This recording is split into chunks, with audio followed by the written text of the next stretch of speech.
Hi hello guys welcome back to Aattanayagan sport channel. IPL 2024க்காக CSK team Sameer ரிஸ்வின்னு ஒரு young பிளேயரை 8.5 கோடி கொடுத்து எடுத்தாங்க. சிஎஸ்கே அணி சமீர் ரிஸ்வியை பிட் பண்ணிக்கிட்டு இருக்கும்போது நான் கூட நினைச்சேன், ஏன்டா தேவையில்லாம இந்த பிளேயருக்கு போய் பிட் பண்றீங்க, அதுக்கு பதில் நம்ம ஷாருக் கானுக்கு பிட் பண்ணலாமே. ஷாருக் கான் ஒரு தமிழ்நாடு பிளேயர், ஒரு லோக்கல் பிளேயர் வேற, கண்டிப்பா சிஎஸ்கே அணிக்கு நெக்ஸ்ட் ஒரு பினிஷரா இருப்பாப்ல தலதோனிக்கு அப்புறம் நினைச்சு கடைசியில பார்த்தா சிஎஸ்கே அணி சமீர் ரிஸ்விக்கு விடாம போய் 8.5 கோடி கொடுத்து எடுத்தாங்க. அப்படி அந்த பிளேயர் என்னடா செஞ்சாப்லன்னு சோசியல் மீடியால பாத்தீங்கன்னா சிஎஸ்கே அணி எடுத்ததுக்கு அப்புறம் உத்தரப்பிரதேசத்துல நம்ம சமீர் ரிஸ்வி ஊரு, அந்த ஊர்ல வந்து டோர்னமெண்ட் நடத்திருக்காங்க. எப்படி நம்ம தமிழ்நாடுக்கு டிஎன்பிஎல் நடத்துறாங்களோ அதே மாதிரி அங்க யூபி டோர்னமெண்ட் நடத்திருக்காங்க. அந்த டோர்னமெண்ட்ல பாத்தீங்கன்னா வேற லெவல் விளையாண்டுருக்காப்புல. 9 மேட்சுக்கு 500 ரன்னுக்கு மேல அடிச்சு வெறித்தனம் பண்ணிருக்காப்புல. ஸ்பின்னர்ஸ் எல்லாம் வச்சு செஞ்சிருக்காப்புல. செஞ்சுரிலாம் அடிச்சு பயங்கரமா பெர்ஃபார்ம் பண்ணியிருந்தாப்ல. இதை பார்த்துட்டு சிஎஸ்கே அணி எப்படியோ ஸ்கவுட் பண்ணி எடுத்திருக்காங்க.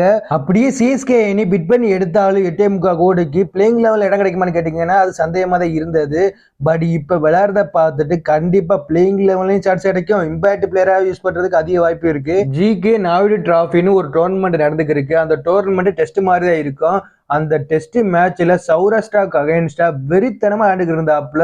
அவங்க டீம் மொத்தமா 746 ரன்னுக்கு மேல அடிச்சிட்டாங்க. அதுல பாதி ரன் நம்ம சமீர் ரிஸ்வி அடிச்சது. 312 ரன் அடிச்சிருக்காப்புல. அந்த 312ல 33 4 12 6 அடிச்சு பவுண்டரிஸ்ல மட்டும் 200 ரன்னுக்கு மேல அடிச்சிருக்காப்புல. ஒரு வெறித்தனமான ஒரு ஆட்டம் ஆடி இருக்காப்புல அன்னைக்கு. இதை கண்டிப்பா சிஎஸ்கே அணி பார்த்திருப்பாங்க நினைக்கிறேன். ஏன்னா ஒரு வெறித்தனமான ஒரு ஆட்டம், யாருமே எதிர்பார்க்காத நேரத்துல அடிச்சு நொறுக்கிட்டாப்புல. சரி, இது கூட பரவாயில்ல. இவங்க டீம் வந்து என்ன செஞ்சாங்கன்னா ஒரு சம்பவமே செஞ்சுட்டாங்கன்னே சொல்லலாம்.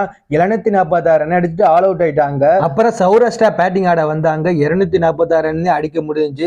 சரி, ஃபாலோ ஒன் கொடுப்பாங்களான்னு பார்த்தா மறுபடியும் செகண்ட் இன்னிங்ஸ் ஆடி இருக்காங்க. அதுல சமீர் ரிஸ்வி 50 ரன் அடிச்சிருக்காப்புல. 36 பாலுக்கு 5 6 ஒரு 4 அடிச்சு வேற லெவல் பண்ணிருக்காப்புல. நான் ஒரு படம் பார்த்திருக்கேன் நண்பா, 83 படம் நினைக்கிறேன். அந்த படத்துல சீக்கா ரோல சிவா நடிச்சிருப்பாப்புல. அதுல ஒரு டைலாக் சொல்லுவாப்புல பாருங்க, எனக்கு டொக்கு டொக்குலாம் அடிக்க தெரியாது, ஒன்லி அடிதான், அப்படிதான் நான் அடிப்பேன்னு சொல்லுவாப்புல. இல்ல அதே மாதிரிதான் சமீர் ரிஸ்வி விளையாண்டுக்கு இருக்காப்புல. டொக்கு டொக்குலாம் வைக்க தெரியாது, ஒன்லி அடிதான், 6 and 4 தான், அப்படிதான் எனக்கு அடிக்க தெரியும்னு டொமஸ்டிக்ல காமிச்சுக்கு இருக்காப்புல. வேற லெவலான ஒரு ஃபார்ம்ல இருக்காப்புல. கண்டிப்பா சிஎஸ்கே அணி பிளேயிங் லெவன்ல கொண்டு வராட்டி இம்பாக்ட் பிளேயரா யூஸ் பண்ணி ஆகணும்.